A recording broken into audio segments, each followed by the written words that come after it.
नमस्कार दोस्तों साथियों, आज की क्लास में आपका स्वागत है। आज की क्लास में हम डिस्कस करेंगे थोरासेंटेसिस के बारे में।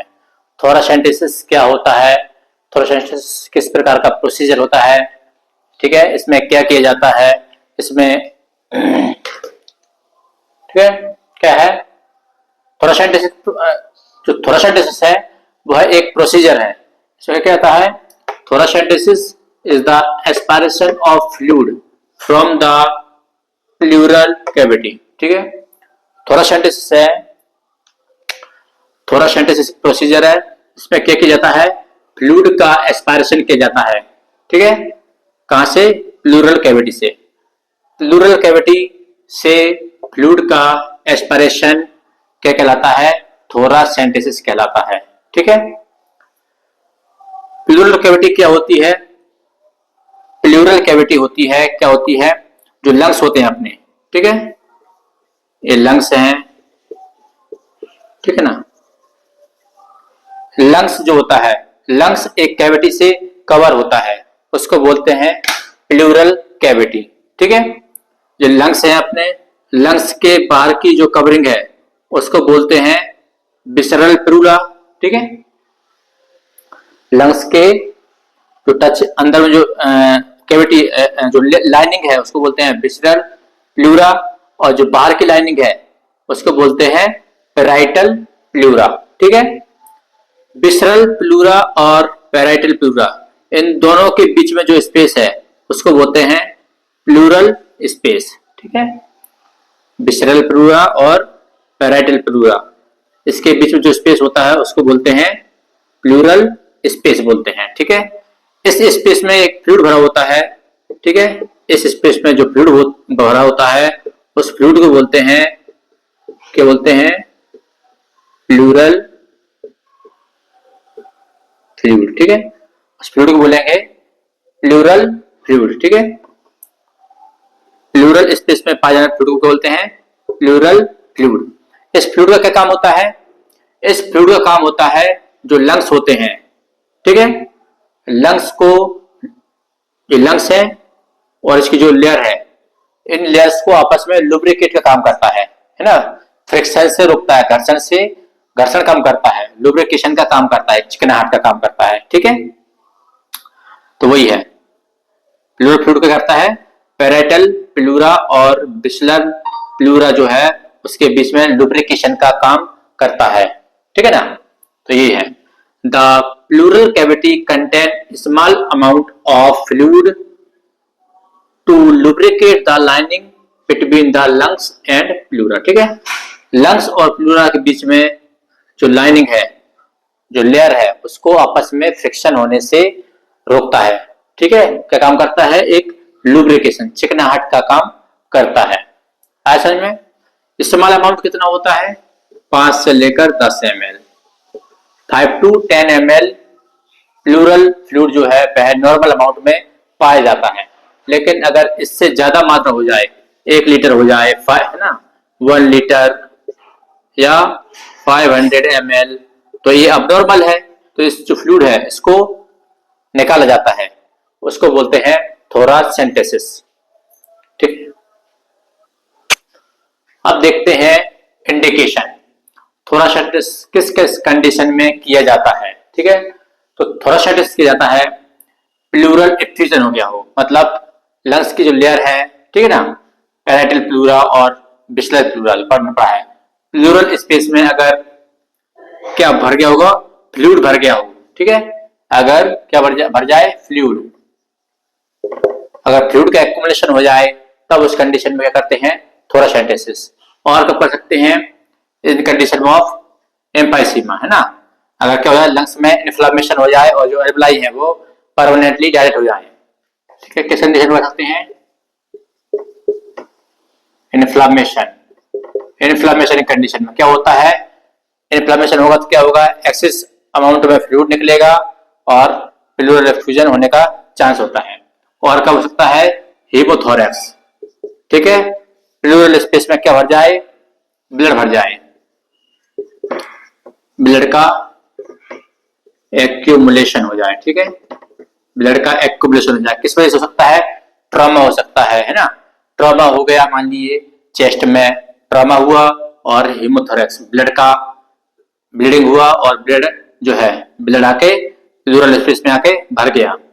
और न्यूमोथोरेक्स हो सकता है मतलब कि स्पेस में जो है प्लूरल स्पेस में क्या भर जाए, प्लूरल स्पेस में एयर एक्यूमुलेट हो जाए, एयर हवा है ना, न्यूमोस की तरह हवा का एक्यूमुलेशन हो जाए, न्यूमोथोरेक्स हो जाए, या फिर ट्रॉमेक कंडीशन हो सकती है। उस कंडीशन में क्या करेंगे, थोरासेंटेसिस करेंगे। ये सब इंडिकेशन है, ठीक है। प्लूरल एफ्यूजन मतलब फ्लूइड जो हो गया, इकट्ठा हो गया, उसको निकालने के लिए, या इन्फ्लेमेशन हो गया उसमें फ्लूइड ड्रेन होगा उसको निकालने के लिए।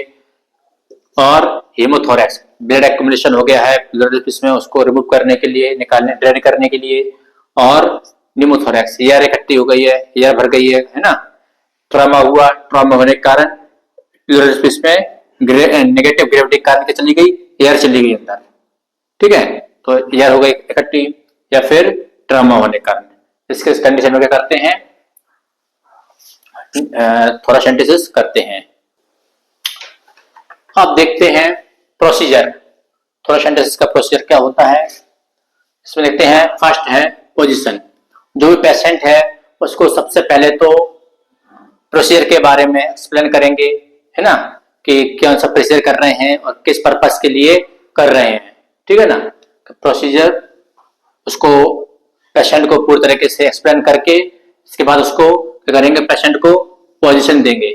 कौन सी पोजीशन देते हैं, ड्यूरिंग प्रोसीजर, प्रोसीजर जब कर रहे हैं उस समय पोजीशन देते हैं, position the client with arm cross and resting on bed side table to allow assist the rib case.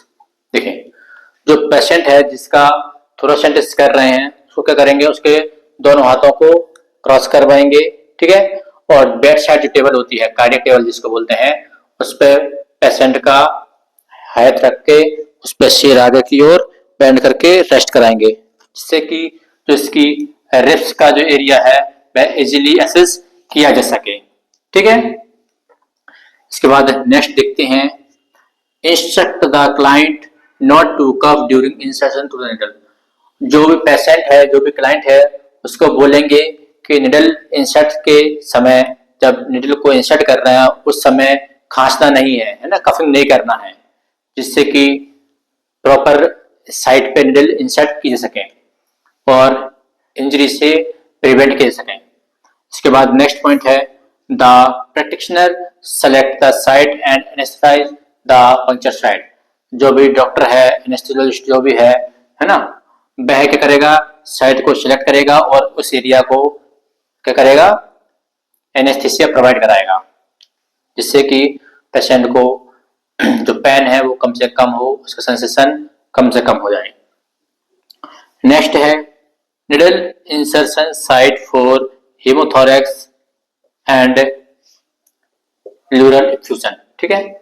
जब अगर किसी कोई पेशेंट है जिसको हीमोथोरेक्स मतलब कि प्लूरल कैविटी में ब्लड भर गया है, ब्लड का एक्यूमुलेशन हो गया है, या फिर प्लूरल इफ्यूजन मतलब फ्लूइड का एक्यूमुलेशन हो गया है, उसको रिमूव करने के लिए जो निडल इंसर्ट करेंगे वो करेंगे कहां पर, लोअर साइड में, ठीक है, थोरेसिक कैविटी के लोअर साइड में, क्योंकि जो पानी है या जो फ्लूइड है उसमें क्या होता है, वेट होता है, वजन होता है, इससे वो कहां आएगा, ग्रेविटी से नीचे की ओर आएगा, तो फ्लूइड का एक्यूमुलेशन कहां होगा, नीचे की ओर होगा, तो निडल इंसर्ट करेंगे लोअर साइड में, 8वीं 9वीं 8 to 9 रिब्स के बीच में, ठीक है।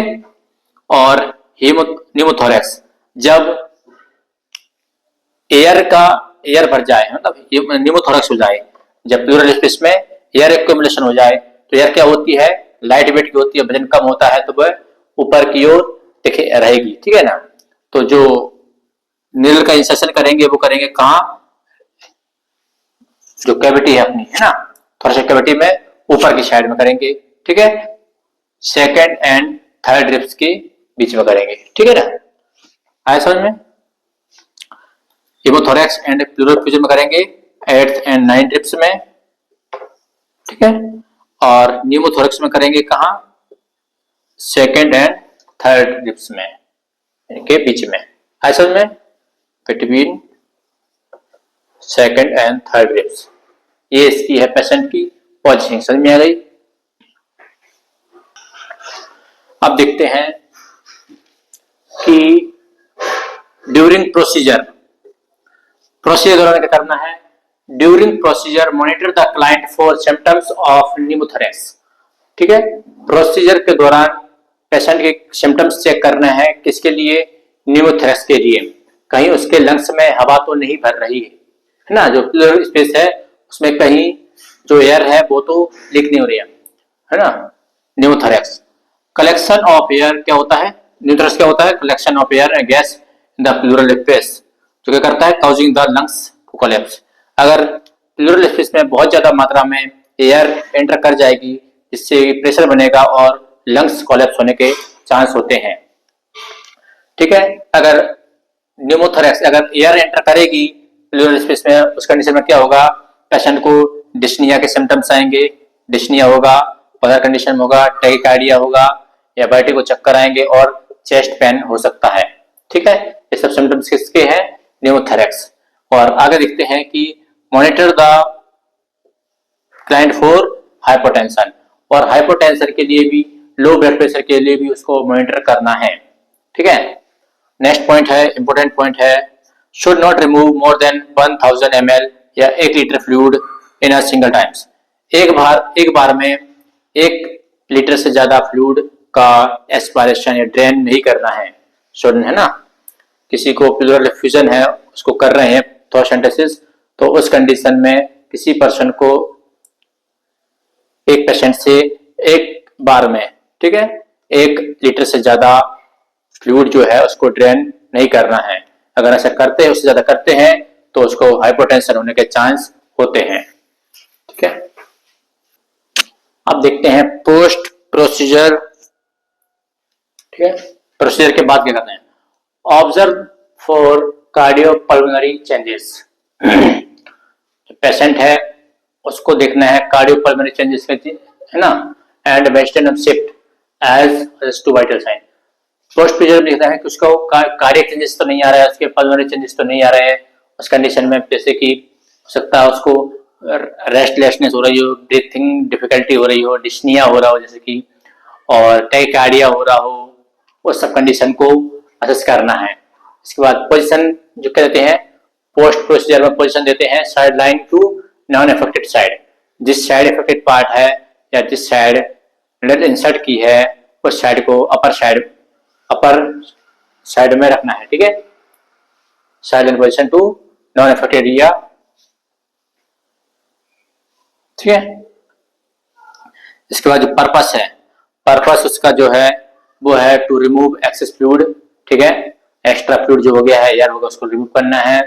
टू एलिवेट रेस्पिरेटरी डिस्ट्रेस को कम करने के लिए, और टू ऑब्टेन स्पेसिमेन कलेक्शन ना, सैंपल कलेक्शन के लिए, डायग्नोस किया जा सके उसके लिए, सैंपल कलेक्शन के लिए थोरासेंटेसिस किया जाता है। तो साथियों, आज हमने पढ़ा थोरासेंटेसिस के बारे में। ठीक है, इस प्रोसीजर, यह बहुत इंपॉर्टेंट प्रोसीजर है, अक्सर आप हॉस्पिटल में देखेंगे थोरासेंटेसिस करते हुए देखते हैं ना, या फ्लूइड ड्रेन करते हुए देखेंगे, उसको ही थोरासेंटेसिस बोला जाता है। तो आज की क्लास यही समाप्त करते हैं। नमस्कार।